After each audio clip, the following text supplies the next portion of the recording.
Welcome to another episode of Corporate CPR, where we breathe life back into your organization, projects, and processes, giving you insights to recovery and avoiding corporate mortality events. Today, we'll be talking about what to do when you're not getting the results you need, and joining us to contribute to the conversation is Jason Scott. Welcome, Jason. Hey, Jana, happy to be here. I'm so glad you could join us. Can you share a little bit about your background? Navy vet. Grew up in a really bad neighborhood in Los Angeles. Found that I had a knack for just really getting things done. Like I guess I found early on that I wasn't very talented. Like I wasn't great at sports. I wasn't the smartest kid in the class. It's one of the reasons I joined the Navy, and I found in the Navy that I worked really hard.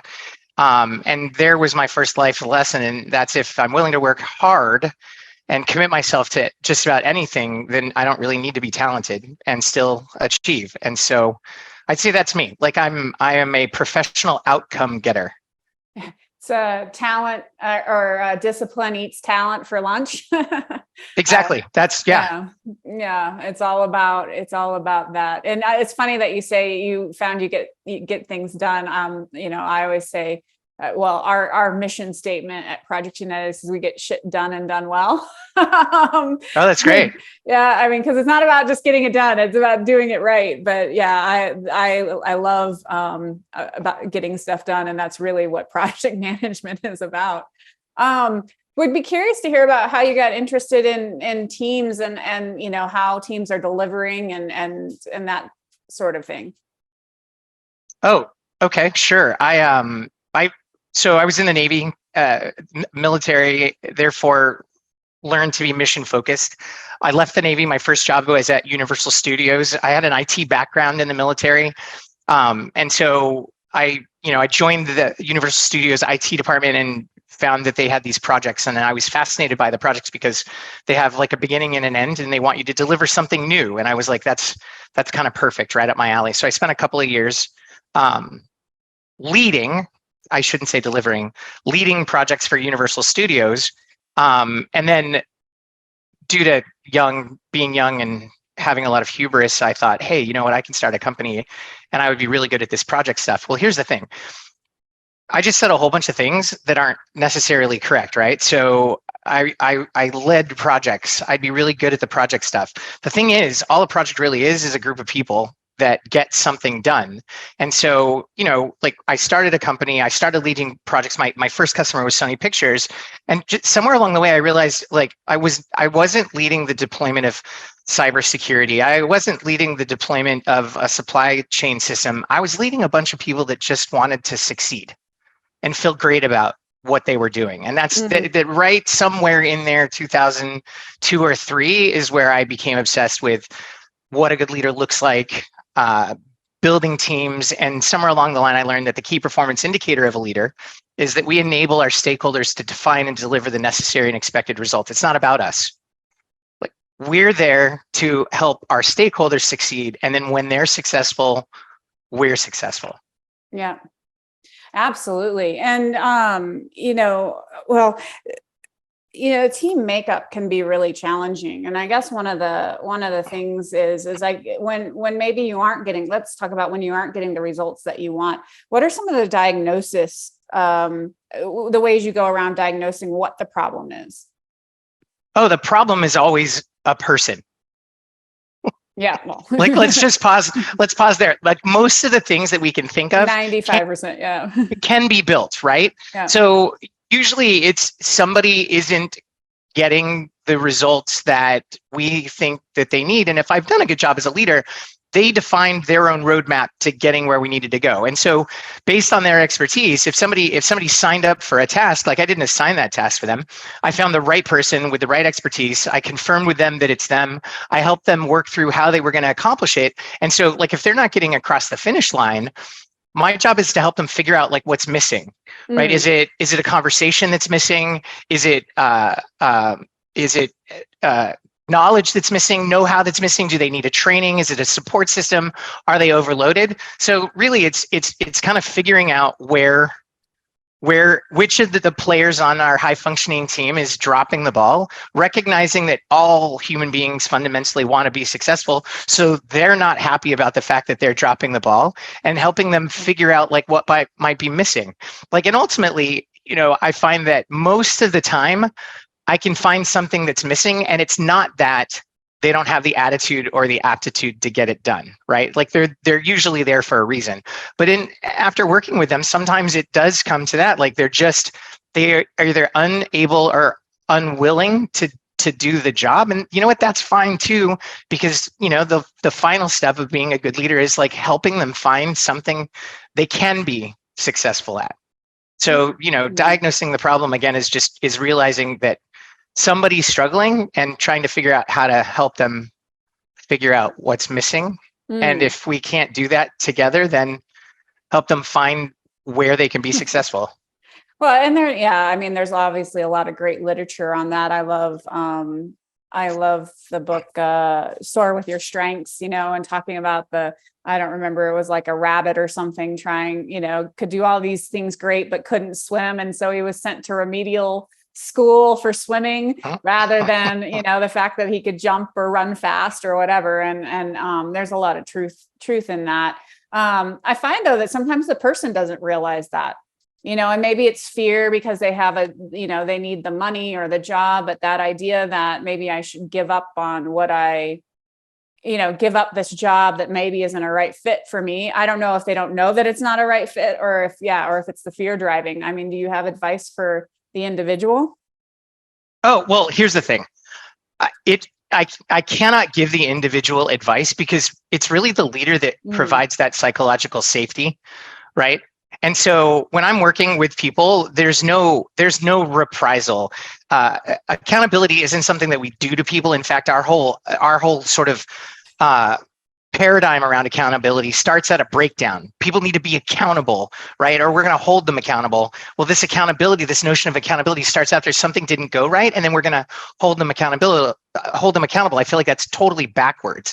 Like, again, a good leader is going to find the right person for the job. We're going to ask them if this is what they work on. When they say yes, we're going to help them figure out how they're going to do it. Like, they're going to figure out how they're going to do it, and we're going to help them do that. So they would have defined their own roadmap to accomplishing it. Like, we set them up to be accountable. And like I said, fundamentally, human beings want to be successful. So when people sign up for a task, they want to be accountable. So when they are unable to be accountable, like I said, it's either they don't have something that they need to do it, they have too much work, they don't have a support system, there needs a policy or procedure needs to be put in place, right? Those are all things that are easily solved. Now, if I'm working with them to figure this out and we identify what we think is missing, and maybe it's some training. So great, I send them to some training and they come back and they still are dropping the ball. Here's the facts. They're miserable. As a business leader, I have a gap, right? I have something I need to have done that's not getting done, right? And I've got to fill that gap. But this human being that I'm working with is miserable because they're not succeeding. They know they're not succeeding. They're committing, like they're the ones we together determined, hey, training will solve the problem. Then training didn't solve the problem. Then maybe we determined they're committed across too many projects. Okay, let's minimize the number of projects you're on, right? Like, and they still can't move the ball forward. We've been talking about it openly. We have trust. They're clear that I'm there to help them. And so I might also have to be the bearer of bad news. And that's to point out, hey, look, you're not happy and you're not succeeding. I don't think this is for you. I don't think it's healthy for us to keep trying.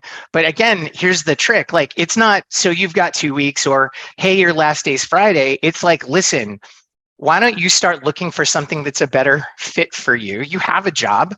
You're good. I'm going to keep leaning in. I'm going to work with you. I'm going to support you, right?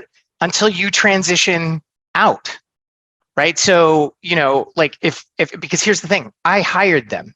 And when we hire people, we hope we've done a good job hiring somebody that can do the job.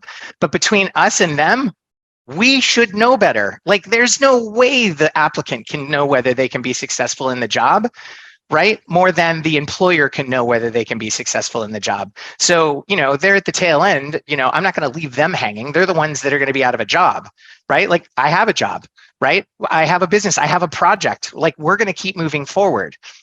So I'm going to work with them. And if at some point it becomes super clear that they're not a good fit, they either don't have the aptitude or the desire to do the work, I'm going to help that. Literally, when I say help them, I'm going to help them find their bliss somewhere else where we look for a replacement. But I'm not going to leave that person holding the bag when ultimately I had the responsibility of making sure that the people I invite onto my team can succeed on my team. Well, what happens if you inherit a team? It's the same thing. Like, it's the same thing. At the end of the day, I inherit a team, and this happens a lot, especially to project managers. A whole bunch of people get voluntold to work on and support a project. There's a better way to deal with that also, by the way. But, but the vast majority of project teams today are voluntold to join and work on a project.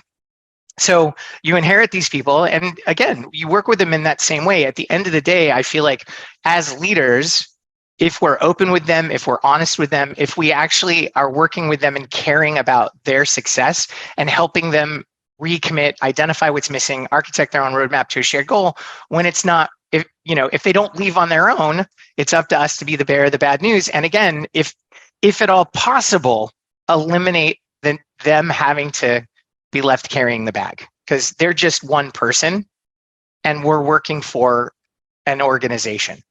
Mm-hmm.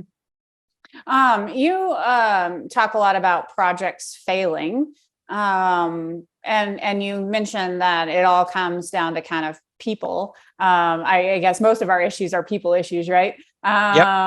Either that or it's I used to work for Target. It was people process, or and technology. Yeah, but I think we called it product maybe. It was all P's, which was stupid. But it's rarely is it, the process or it's how the people are executing on the process is because I used to have to audit it because I was in loss prevention. And so part of loss prevention was making sure we follow the processes. But I thought it was, I guess my point is I have the anecdotal proof, I suppose, that it always ends up people, because it's usually people not following the process or people not using the technology correctly. Although sometimes there can be a technology or issue or an actual broken process, it usually does come back to the people. But that goes to projects as well, right? A lot of projects fail not because of the technology that you're implementing or the initiative that's underway, but it's how the people are on the project. But would love to hear some of your thoughts about failing projects. So failing projects. Yeah, I do want to note, like, people are also the champions, right? So at the end of the day, it's the meaning of life really are the relationships that we have, right? Like as leaders, we're leading people that are struggling to succeed, and that's hard. And we're leading people that are succeeding. And so all the challenges are going to be mostly people related. All of the triumphs are going to be mostly people related. When it comes to failed projects, projects fail due to poor leadership, period. The key performance indicator of a leader is that we enable our stakeholders to define and deliver the necessary and expected results. And so I find it ironic when a team is falling short of delivering the necessary and expected results, that the leader wants to blame them, that the leader wants to come down on them, that the leader wants to hold them accountable, that the leader wants to point the finger at them. I think it was like 2016 or something like that, the PMI came out with a study that they were commissioned to do. Like their corporate stakeholders were like, why are most of our large projects failing?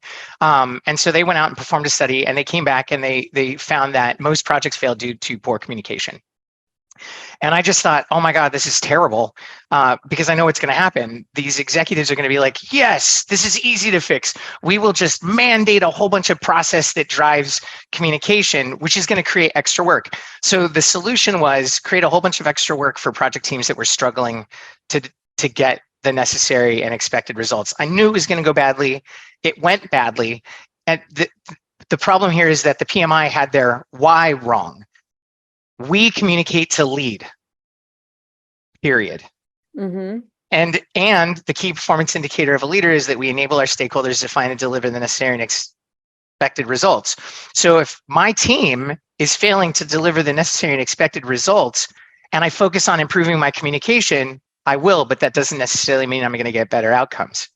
if I focus on improving my leadership, meaning lead differently, because I, as a leader, am optimized for the results that I'm getting, just like organizations are optimized for the results that they're getting. The only way for a human in an organization to get different results is to go about doing their jobs differently. So if I have a team that's struggling to succeed, I have to change the way that I'm leading that team, right? And therefore, I need to focus on improving my leadership skills by measuring my team's improving outcomes. So if we as a team aren't getting the necessary and expected results, I'm going to try something different with that team. And then I'm going to measure whether that improves our ability to get the necessary and expected results or diminishes. And frankly, even part of that, and the hardest part of that, might be realizing I've got somebody in the wrong seat on the bus. Yeah. And Okay? I was about to say, as a project manager, you often don't have control over that. Even if, I mean, I've been personally in situations where I, come in to manage a failing project. And part of the reason it's failing is because the wrong people are in those positions. And,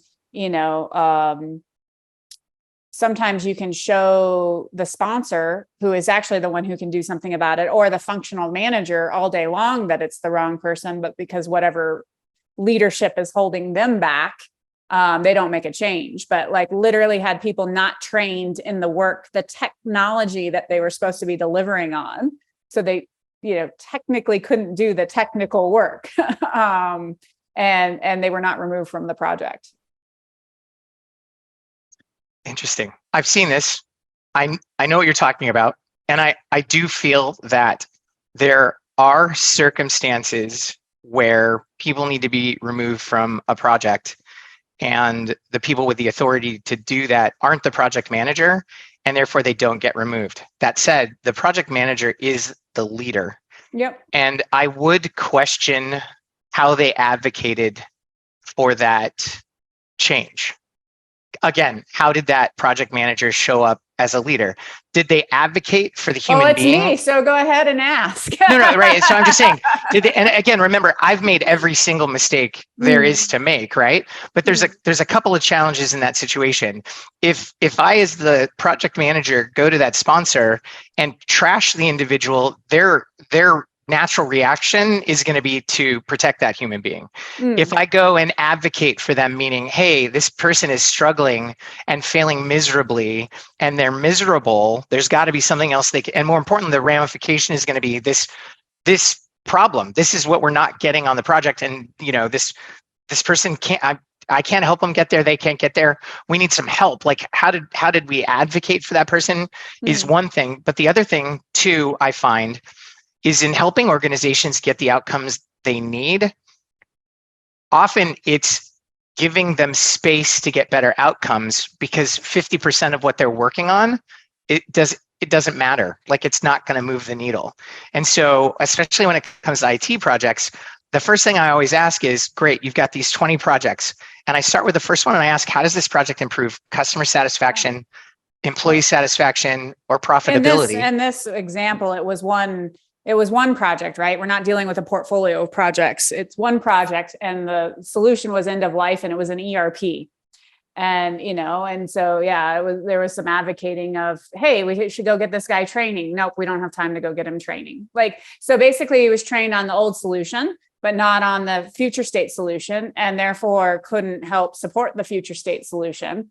And we don't have time for training. And I mean, it ended up, the project took an extra at least 6 months, because everything was slowed down, and we tried everything. Well, can we add resources? Can we, because there was also a single threaded issue, but it was like, we can't spend any more money, and we're talking about an ERP. Like, you have to have the ERP to do your procurement, your financials, your supply chain, all of that, payroll. It was a payroll project as well. And the payroll project already failed. That's why I was brought in to begin with, was because they've gone live. I obviously can't speak to this particular project in that I don't have all the details, but again, just speaking more generally, and trying to give tools and things that people can think through. Like, again, you were there. And so you've got all the details. You probably did everything that you could. However, in general, I would say that I see a lot of leaders struggling to actually like advocate for, as opposed to, Being they a want to victim. they want to trash the human being. I see a lot of projects that are launched, and the people that are doing the work don't feel like the problem that they're solving exists, so they're not motivated, and it's extra work. I can give you multiple examples of that. And so really the idea is, if you have a project that solves a problem that the people doing the work think that they have, you don't have to volunteer them to participate. They'll willingly volunteer to participate. And so that's one of the big problems when it comes to project intake. So again, like, well, sometimes they're broad not even strategies. Sometimes they're not even solving the right problem. I mean, if you don't even get the problem definition right, and then you try to implement a solution, oftentimes the solution you've implemented is not effective. Right. Right. And I mean, the humans, whatever the humans do with it isn't going to help you get the results that you were hoping you'd get. And it's funny that you mentioned the PMI thing in communication. I actually haven't seen that study, but I can tell you that often times the key things that I see for failing projects, which would tie to communication, is actually not involving the right stakeholders. And so you find out in the last minute, like when you're ready to go live, that you didn't, have this body of stakeholders. Like, for instance, there was a website project that was it was all ready to go and launch an e-commerce site, and nobody had informed legal.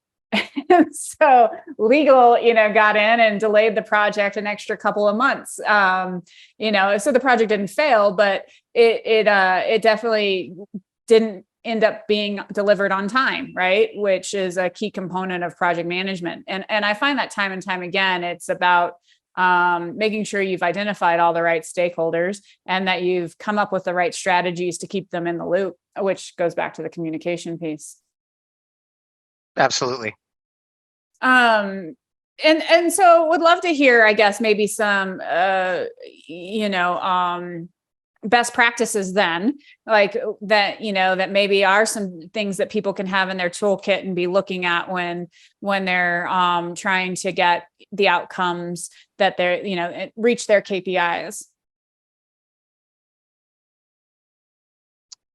I'm just thinking about and digesting your question. I mean, strategies. First thing, really truly rationalize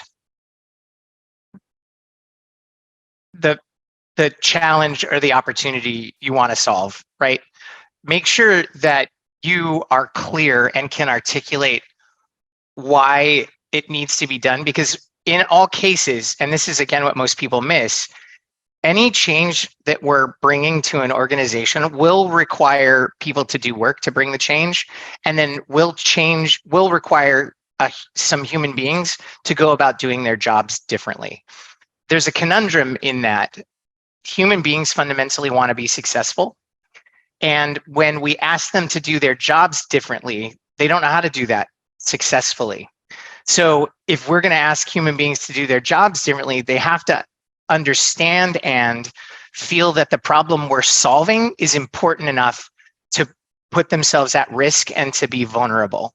So when I say really rationalize the challenge or the opportunity, think through like why we need to do it now, what'll happen if we don't do it, how does it drive company vision, who's impacted. In your other example, like legal, everybody wants to start with the executives and the teams. I start by asking this question: who are we going to ask to do their jobs differently? That's the first person I want to identify, right? Or the first group of people I want to identify. The second group of people I want to identify are the people that are going to do the work, and then that leads me then to the executive stakeholders that I need to interact with, because somebody is responsible at some point for these humans, and they're going to have to contribute their time and their effort to this effort. And then I want to figure out how this problem I'm solving is relevant to those two groups, the people doing the work and the people that are going to have to change the way that they're working. And I'll give you a great example. I had a customer when I met him, told me one of the largest projects was migrating from ServiceNow, which is a customer service tool used in a call center, to BMC, which is a customer service tool used in a call center. ServiceNow is being used to support a global team and customer base, and they were going to migrate it to BMC, where it would be used to support a global customer base. And I thought to myself, why would you do this? And so I dove in. Somewhere in there, he'd mentioned improving, the business perception of IT. And as I'm listening to him, I said, because migrating one client service system to another client service system, this isn't a real outcome. That's not why you're doing it. As it turned out, he wanted to put a system in the hands of his team that would allow them to provide a concierge-like customer service. Okay. And that would, in doing that, providing a concierge-like customer service to the business users would absolutely improve the business's perception of the value that they were receiving. And so in looking at this use case, in one hand, migrating one system to another system, who's affected? Everybody in the call center. They're going to have to do work to build the new system, migrate the data to the new system, and they still have to answer the phones. So they have their day job, and now they have to work on a project. They also have to learn a new system. All right. And the purpose was migrate this to this.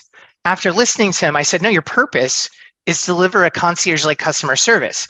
I think that's something your CEO would want to fund, as opposed to fund transition from like system to like system. So here's the thing. It's the same project. The why was helping them get to the real why, the outcome, the problem they were trying to solve. And I said, so you could go tell your call center team, hey, you're gonna get voluntold. You've got to work on this project. We're gonna do this, and they will go kicking and screaming the entire time. Or you can go to them and say, hey, listen, we get all this feedback from the customers. They're not happy. And you know what? It occurs to us that we should come ask you guys who work in the call center, like, how's it going for you guys? Here's what I guarantee you're going to hear. I work all day long. I'm just trying to help these people. And no matter what, I can't get better than a 2 out of 5 stars, right?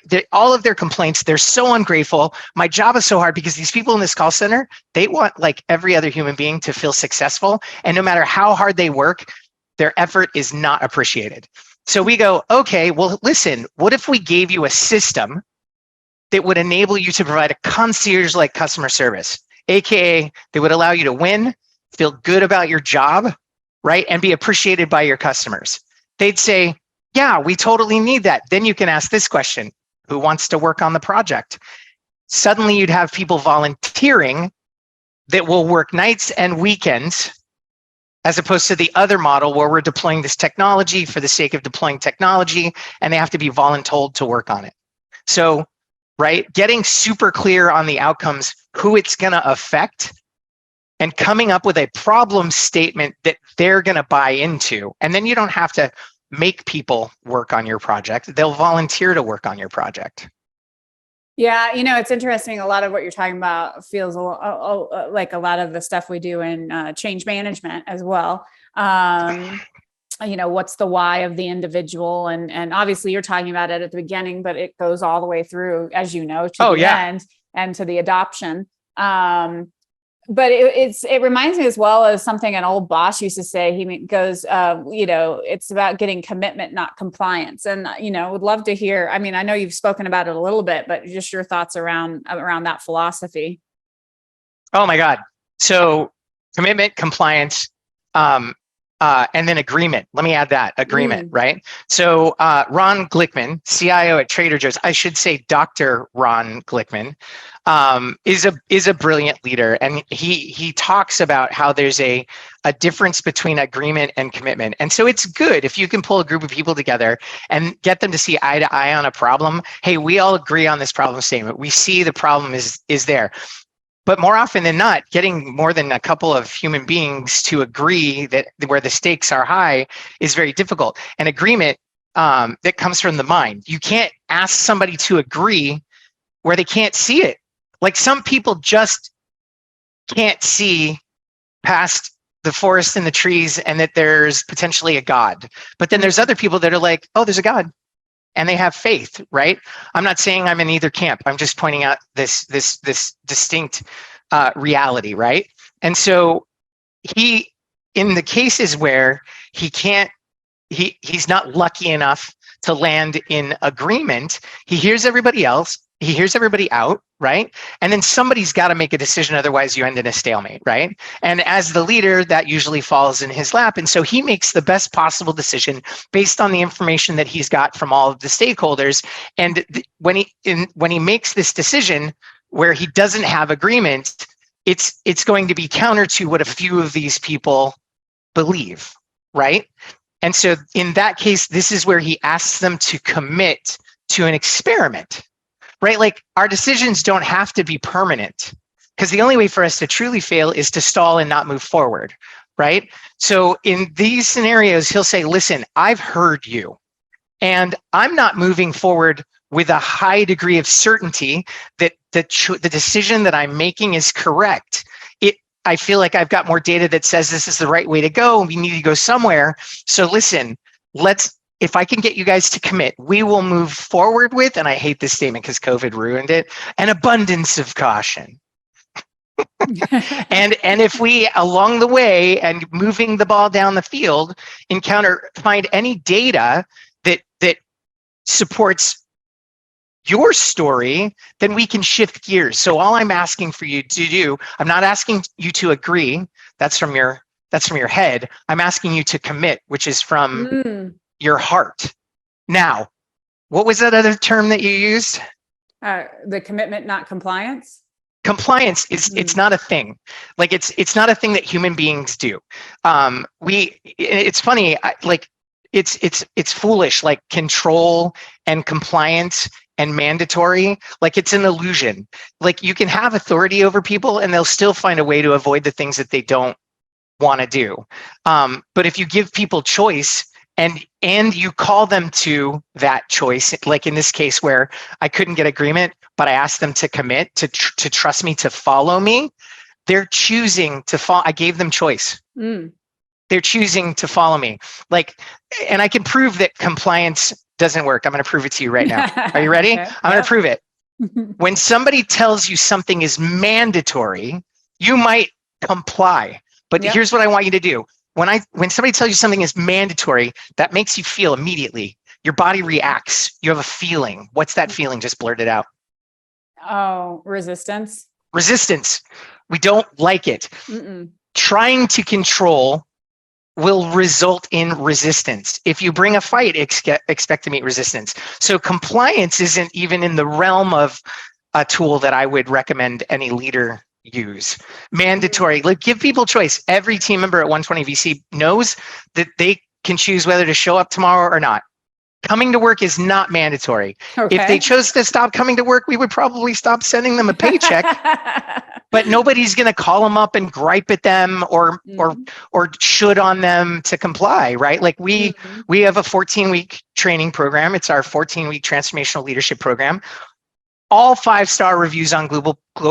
People say it changed their lives. We give our team members a scholarship to it. It's not mandatory.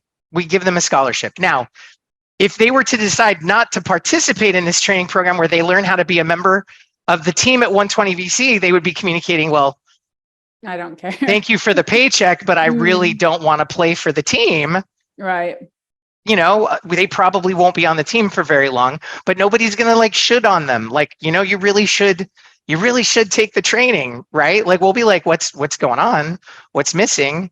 You know, like, every requirement for promotion or a pay raise is that you pass this, is that you go through and you pass this program. But hey, if you don't want to, that's cool. I just wanted to check in with you and make sure that there wasn't something missing. So I guess maybe this may be a good one to wrap up with. Like, let's say there is maybe a new policy or something, you know, like one that, I don't know, like you're talking about, supposing, let's say HR comes out with a new, how we're going to do reviews, right? And you've got people in different camps. And, you know, some people are like, oh, I don't want to have annual reviews. And some people are like, oh, like, or maybe they do, maybe one group wants annual reviews and one wants quarterly. And they're pretty rigid. Like, how are you getting them across? Like, one group, and what happens when they're just like, they don't want to, period. I I mean, even Right. after you show them the benefit, right? Because in their mind, the benefit's not there, but maybe the benefit is for the employee, right? Like a lot of that is about the people who report to them.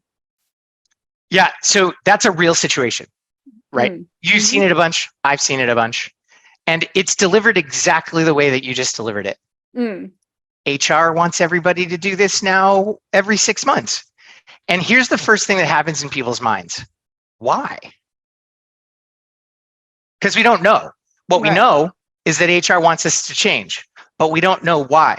That is the absolute wrong way to get people to volunteer for your initiative. Right? So at some point, somewhere, somebody in HR thought, we should do this. Okay. And before you launch any project, you need to rationalize your why and do exactly what I just described. What problem are you solving? Hey, we should move from quarterly to biannually reviews. What problem are you solving? Does it improve customer satisfaction? Does it improve team member satisfaction? Does it improve profitability? And by the way, it can't be at the expense of any of the three, right? You're definitely not going to improve profitability at the expense of team member satisfaction. They're just not going to help you, right? They'll quit. And the general public will be pissed if you lay off thousands of people to improve profitability because you hired irresponsibly. We're seeing that in the press today. Like Google 6 months ago was everybody's darling, and now they're in the penalty box, right? So here's this HR person that had this good idea. If they decided, hey, it does one of these three things, not at the expense of the other, great. Write down what problem it solves, why it solves the problem, how does it impact the human beings that are going to have to do their jobs differently, that are going to have to do work to deploy it. Cool. And then what I say is this is the point where you want to test your theory. You want to see if there's demand for this. Okay, because what you don't want to do is launch any project before you know that you have demand. It doesn't make any sense. Companies waste billions of dollars building a product under the assumption that people will buy it, and it doesn't work that way. What you need to do is test and make sure that you've got demand before you build a product. This makes logical sense. Why would we launch a project without knowing that we have demand? So this, one of the things that you do is you create this presentation, a brief, very short presentation, answer the questions. How does this drive company vision, right? Why do we need to make this change now? What'll happen if we don't make this change? How are the major stakeholders impacted? The people that are going to have to do work, the people that are going to have to change the way that they're working, right? How does it benefit them? What problem are we solving for them? Okay. Then what you want to do at the bottom of your presentation is ask people to give you experience shares, right? So you're going to present this and you're not going to ask people for advice. Oh my God, I hate that when executives do that. They're like, hey, I want to run this problem by you and tell me if you see any holes in it. What are your thoughts? Because guess what? Everybody will feel the need to give you their thoughts. Okay. Opinions aren't worth anything. And by the way, everybody has one. But experience shares, hey, I did this, even if it's like, oh, you're going to do this. And you want me to tell you about a time that I did the same thing and it was a tragic failure. That's good information. It was wildly successful. That's good information. And I'm going to prove right now why experience shares are more valuable than advice. I used to live in California. I was an avid gardener. I thought I was amazing. I grew all our fruits and vegetables for the family. I moved to the state of Washington. There's more water up here. It's greener. I thought, I'm going to be a great gardener. As it turns out, I wasn't a great gardener. I lived in a great climate for growing stuff. Okay. So now I'm here in Washington. I'm from Southern California. So, I like salsa. I plant my tomatoes the first year. I can't grow tomatoes. I'm going to the nurseries. I'm asking for advice. How do I grow tomatoes? How do I grow tomatoes? How do I grow tomatoes? I get all this advice. I plant my tomatoes the next year. I don't get any tomatoes. I get tomato plants. I don't get any tomatoes. I'm at a party. Jenny DeMars is at the party, friend of my wife's. She's a master gardener in the state of Washington. I went to Jenny and I said, Jenny, I have this problem. I've got a north-facing home. I have a hillside behind me. I have no southern exposure. I've been trying for 2 years to grow my tomatoes. I've been to your house. You've got the same sort of climate situation going on. Have you had this problem and how did you solve it? She said, I did have this problem and this is how I solved it. And that year I got tomatoes. Okay. I asked her for her experience share. So I'm that HR person. I still think it's a good idea. It solves one of the three major problems or maybe more. Maybe it improves client and team member satisfaction and profitability. So that's like a high priority project, right? So then I'm going to go to my team members and I'm going to say, hey, listen, tell me about a time where you worked in an organization that didn't do performance reviews ever. Mm. Here's another good question. Tell me what it's like. What is the performance, the quarterly performance review process like for you here at this company? Okay. And here's the thing, they're going to tell me about your experience, right? Yeah. And some people will be like, well, you know what? I worked and here's what we know. Statistically, we know that people don't feel like they get enough feedback. Yeah. They want more feedback, right? So a lot of people will tell you about a time at a company where they didn't get any feedback. There was no reviews. And here's what they're going to tell you. They're going to tell you it was terrible. They never knew how they were doing. They didn't know whether they were exceeding or failing, when they were going to get a promotion, when they were going to get a raise. What are they doing? They're proving you have demand for performance reviews, okay? Yeah. And then you're like, hey, what's this like here? And then a third question could be, hey, do you think this would have you worked in an environment where you had it quarterly or biannually? What was your experience with both? Like, what was your experience with this? And then listen to what they tell you. Now, here's the beauty. What they're going to tell you is that the time frame doesn't matter. I mean, this is anecdotally, this is what I believe. But what you're going to learn from their experience shares is you've got it wrong. It doesn't matter to them whether it's quarterly, whether it's biannually, whether it's annually. What matters to them is that it's meaningful and it doesn't feel like a colonoscopy. Well, but that's, I guess, where the timing matters, right? Because the annual ones feel forced and, potentially, right? Like, sure. They feel like it's just, checking a box. Oh, we got to do this. Let's check the box. I mean, I suppose other ones could feel that way too, but I think that's where a lot of people. So follow in presenting this, asking for the experience shares, you're going to get all of the things that you need to look out for when you roll this out. So then you go back and you refine your why.